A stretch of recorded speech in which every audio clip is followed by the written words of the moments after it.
Hi everyone. How are you doing? I hope you're having a wonderful day, morning, night, depending on where you are in the world. Um, I'm enjoying doing these, man. I hope you enjoy them as much as I enjoy making them for you. Um, Initially, when I started, I didn't want to comment on news, right? But I'm trying to bring something new to this particular channel. So I just decided, you know what? Let me start doing popular news. So this is going to essentially be a stream that focuses on what I think about the situation with between the UFC and Conor McGregor, right? Because it has become a really okay. If you're watching this after I'm done streaming, I'm waiting for a couple of people to come to join the stream, and then maybe I'll start. Right. So I'm waiting for a few people, and then I'll start the stream. Uh, so so basically, I'm going to touch on what's happening between Conor McGregor and Dana White. It seems like it's a big story, but before I even start, I need to give credit to what do you call him, MMA Joey, because he was one of the first, or rather, actually the only person who was reporting on this story before it became viral or before Conor McGregor started speaking about it and the situation. So props where it's due. The dude was actually pushing for it. A part of me was like, nah, maybe that's not the case. But after looking at it and everything that's happening and actually hearing what Conor McGregor is saying about the situation, it seems like, he was onto something. So if you don't know what's happening, basically it seems as if nothing is yet like solidly or properly confirmed, but it seems like there's an issue between the UFC and Conor McGregor. From what I can tell, Conor McGregor, or rather based on the information that's available, Conor McGregor wants to go do other things outside the UFC. I don't think he has an issue with re-signing with the UFC. Otherwise, he would have said it publicly, right? So I think the biggest issue that's going on right now between the UFC and Conor McGregor is basically what was happening between Francis Ngannou and the UFC. The problem in this situation is that at that time, the UFC didn't feel like, well, Francis Ngannou is a big star, right? Obviously, Francis Ngannou went on to become a really um, a global superstar, basically, who transcended the sport, in my opinion, because you have people who are not even fans of MMA speaking about it, but that's beside the point. So at that point, the UFC didn't feel like Francis Ngannou was a star. So even though they tried to keep him largely because he was a champion and he was a finishing champion, so they tried, but I don't think they made that much effort to actually keep him. This situation is a little bit different because Conor McGregor is, it's not even disputed. Conor McGregor is the biggest star in MMA, right? So I think after seeing what the success that Francis Ngannou had after leaving the UFC, it made Conor McGregor potentially think about the opportunities that he could get because obviously he knows he's a lot bigger. He's a bigger star than Francis Ngannou. And if Francis Ngannou was able to make around 30 million in two fights, most likely he knows that he can probably make double that, if not triple that. So I think that's one of the biggest issues that the UFC is currently facing.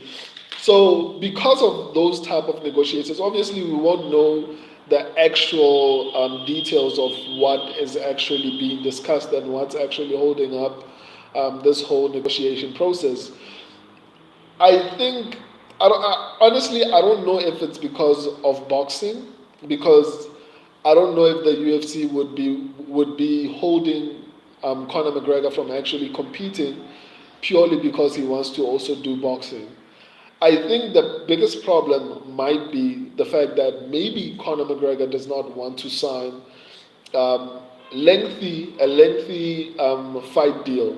So maybe the UFC is saying, okay, fine, we're going to give you a maybe, for example, 10 fight deal, and Conor McGregor maybe does not want that. He maybe prefers to have maybe a 3 fight deal or a 2 fight deal. In my opinion, I think that's the only logical thing that makes sense at this point, because I don't think money would be an issue.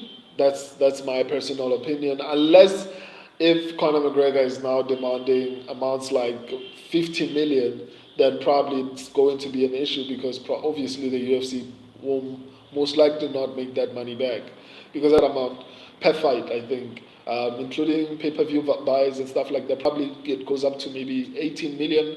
I don't know. But I think the biggest issue that's happening right now, because in my personal opinion, I don't think it'll be money that's causing all this issue. Most likely, it's the number of fights on the contract, right? So I think that's the biggest issue. So because of this conflict, it seems as if the UFC is refusing to allow Conor McGregor to compete in the UFC, because they announced Conor McGregor versus Michael Chandler last year, before the Ultimate Fighter, and a lot of us were expecting it to happen last year, right? But as soon as we found out that Conor McGregor is not in the testing pool with USADA, we were like, okay, it's going to take at least another 6 months before we see Conor McGregor compete, right? And then after we saw Dana White outrightly removing USADA, because I think we all know that they wanted to test Conor McGregor, and which potentially means that Conor McGregor is using some not allowed substances. So even though they're still being tested, I think Dana White is probably able to influence certain situations, So when we saw USADA no longer being part of the UFC, we were like, okay, cool. It means Conor McGregor will most likely fight at UFC 300, and it didn't happen. What's alarming about that situation is that the UFC was desperately, and not just ever, like desperately looking for a main event, right?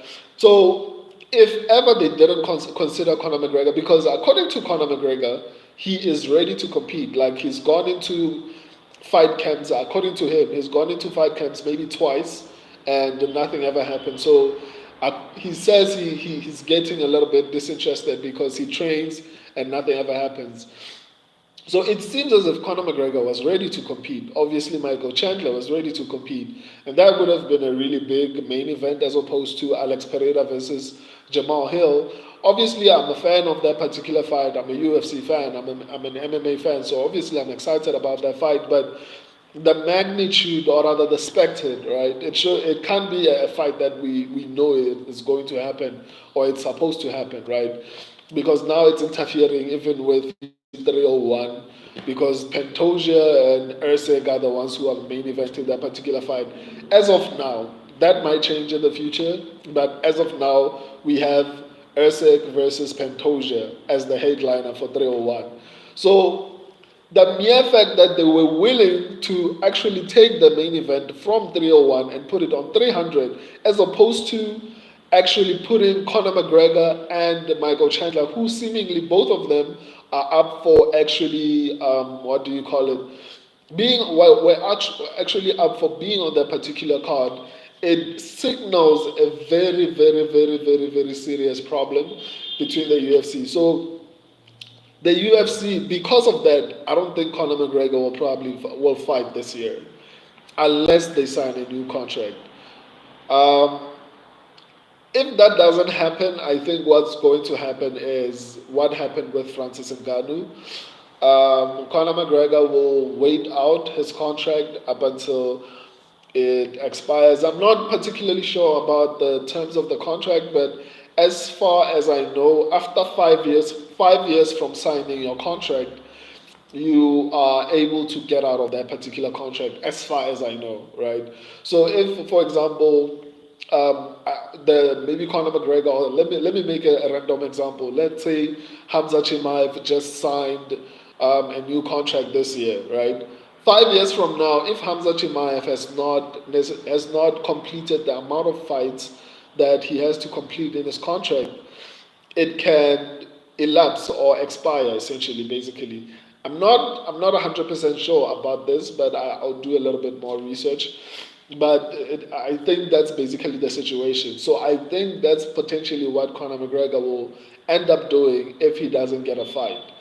So the only reason I think this is not a public dispute, or both Conor McGregor and Dana White are avoiding making it a public dispute. It's obviously because of the fact that they respect each other. They've made money for a very long period of time. But the person who's getting a little bit frustrated here is Conor McGregor, because he wants to fight. Like you can see it in his interviews, like he feels like trapped. He wants to fight, but it seems like the UFC is not allowing him. Initially, I thought maybe Conor McGregor would never fight because he has money and he has lost passion for the sport. But it now seems like it's because of the UFC that Conor McGregor is not active. They are doing exactly what they did to Francis Ngannou. I'll continue to try and cover this particular story and see how it unfolds. I'll try to get a little bit more information the next time. But yeah, it really sucks to know that one of the biggest, and he's still in a little bit of his prime, right? Because once you hit 35, you're no longer the same. Like you can't take punches the way you used to, especially from 170 going down. Like you can't take punches the way you used to. You're not as fast as you used to be. Like there's so many elements that come into play after you hit 35 as a MMA athlete, or as a fighter in general. So it really sucks to see that the bulk of his youth, or his prime time, I would say, is being wasted negotiating contract.